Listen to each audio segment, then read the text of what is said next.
I'll use the mic. Can you hear me now?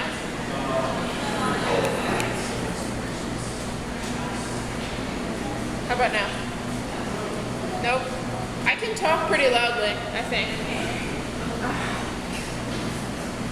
This is a weird road. See, there's master. I'll try now. How about now? Oh, there we go. Thank you. I can do it. Sure. Okay. Hi, I introduced myself this morning, but in case I don't know you or you missed it, I'm Michaela Litton. I work with the data team and also across the school performance department for PCSB. And I'm going to tell you a little bit about ProActive enrollment data, and then Tim Harwood, my colleague, will talk about attendance and discipline data as well. It doesn't go louder. I'll do my best. Can you hear me okay? Thank you.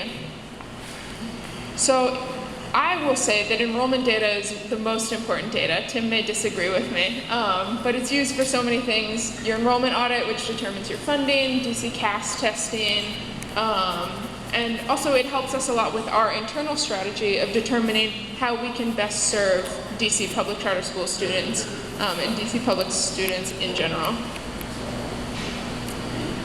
Enrollment data, when we talk about it, we mean primarily demographic data and then actual enrollment data. So your demographics are exactly what you think they are. Student name, race, ethnicity, special education services, and then your enrollment information is where the kid is going to school, and grade, entry and exit information. Please stop me. Please stop me if you have any questions in the middle. So this is a high-level overview of how enrollment data flows through PCSB to OSSI. So it starts in your student information system, maybe PowerSchool, Schoolforce. There are other systems that you may use as well.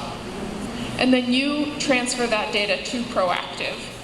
So you may use a SIF in PowerSchool to automatically sync your data between PowerSchool and PCSB, or you may use file uploads, which I'll show you a little bit later, or you may just do manual typing into the ProActive system. So as I mentioned, certain student information systems can automatically sync with ProActive, and that's one way to get your enrollment data into ProActive. PCSB creates some guidelines, some technical information about how to do this, but you'll really need to work with your SIS vendor to set this up if it's not set up already. So using a file upload, we actually are able to provide a lot more support on this. We have an easy to use enrollment guide. It's written in simple English, so I hope that it's helpful. The first step is to read that guide. It's very helpful. I will say that again. It's very helpful. And then you create a comma-separated values spreadsheet. It's like an Excel spreadsheet, but it saves it in this simple format. And we have a template for it that I will show you in a minute as well. You upload the files to the website. You log in using your username and password, and then upload the file like you would as a mail attachment. And it will go through ProActive, and then it's your responsibility to check for accuracy. That's a really important step that we often miss. So just initially making sure the file got uploaded, which you can do in the admin section of ProActive, and then downloading your full report to make sure that all the students got added correctly, that they have the right gender, the right date of birth, the right entry date, that sort of information. Any questions so far? So I'll just, yeah.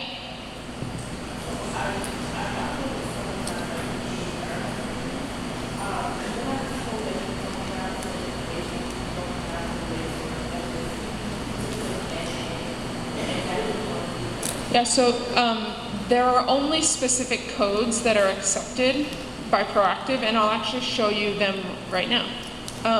So the template, one of the things that we've added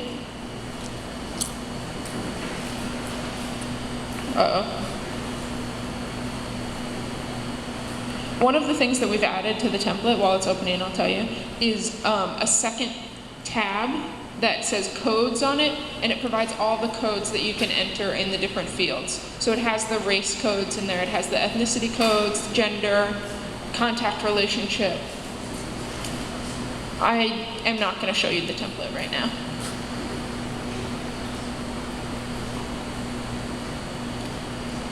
Sometimes this happens. So I'll just talk through it a little bit more, I guess. So it's a very simple Excel file. You should be able to download student information from, oh, wait. You should be able to download student information from your SIS. That's not it. And then just add it into the spreadsheet. It doesn't look like this is going to work, so I'll continue to talk. And obviously the ProActive enrollment guide is helpful, and you can always email data tickets at dcpcsb.org for additional assistance.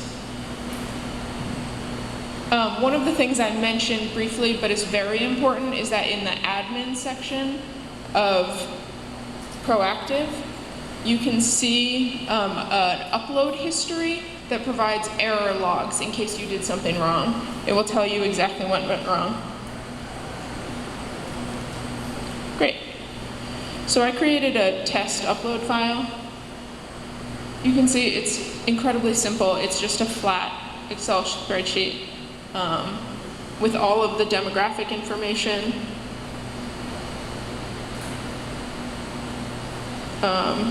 And I will show you as well. Oops, this one. This is what I want to show you. Okay, that's not going to work. We're going to keep going. If you want to see the sample file, it's in this PowerPoint, which you have in the live binder. It's a simple link. It has the codes after it. Uh-oh, we're going to give up on that. Oh, great.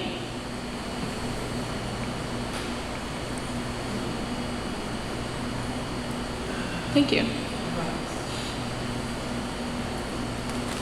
So you can see here, this codes file. So these are like right there in the file that you're using. You can enter the information in this spreadsheet and reference the codes when you need to. Any questions? Yes? It has to be a CSV file. So you have to save as .csv. You can use the drop-down in Excel to save as comma separated. Okay. So once you upload your data to ProActive, we send a nightly feed to OSSI, which processes the demographic and enrollment information into SLED and SEDS. And that's how they get onto your DC CAS roster. That's how they get included in the enrollment audit. So that part is very important as well. It's important that you check your data quality both in ProActive and in SLED and SEDS. As usual, if you have any questions, you can always contact data tickets. So, yeah. Yeah, so the error logs, I can't show you an example because it can have student identifying information in it, and I don't want to create a real fake student in ProActive. So the error logs can be sort of complex to read, but what they say, yeah. Okay.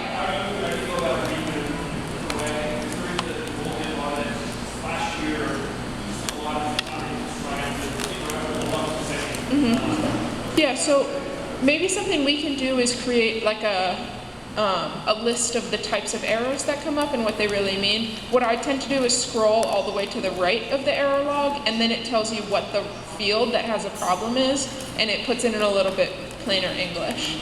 But we can put together better guidance on that, so that's good feedback. Yeah?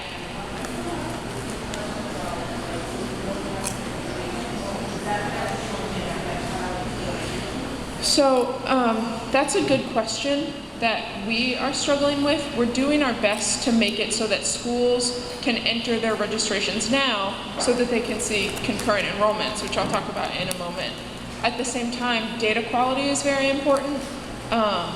So if you don't know the race or gender of a student, please contact PCSB and we'll help you figure out exactly how to upload those students. But for your re-enrolling students, you should have it. You contacted PCSB?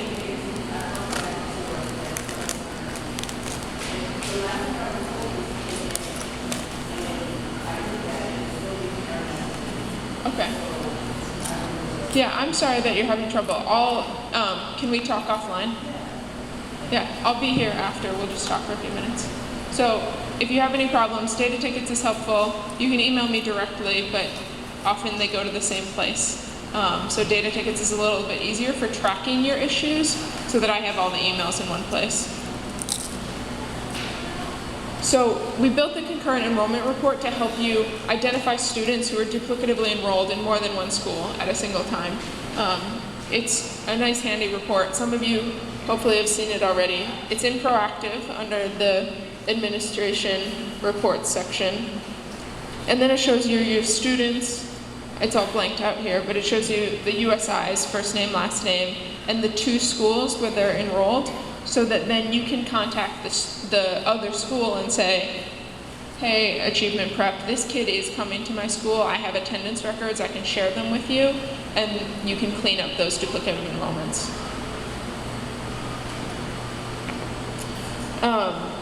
Then withdrawing students is also important. So we expect you to withdraw your students at the end of the school year or within 10 days of when they leave your school, if they leave. It's important for preparing your roster for next year and for use in the PMF re-enrollment rate calculation.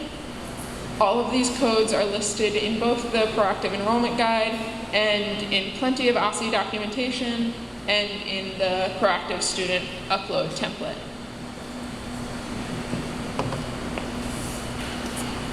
So common types of errors that you may see are duplicative enrollments, which we just talked about, incorrect enrollment or demographic information.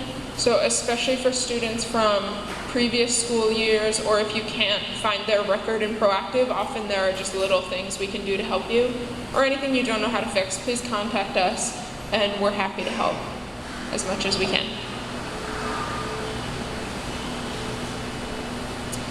There's plenty of resources here that you have in the live binder. So our enrollment process guide, student upload template, my phone number, and there are some OSSI resources as well. I've used more than my 10 minutes.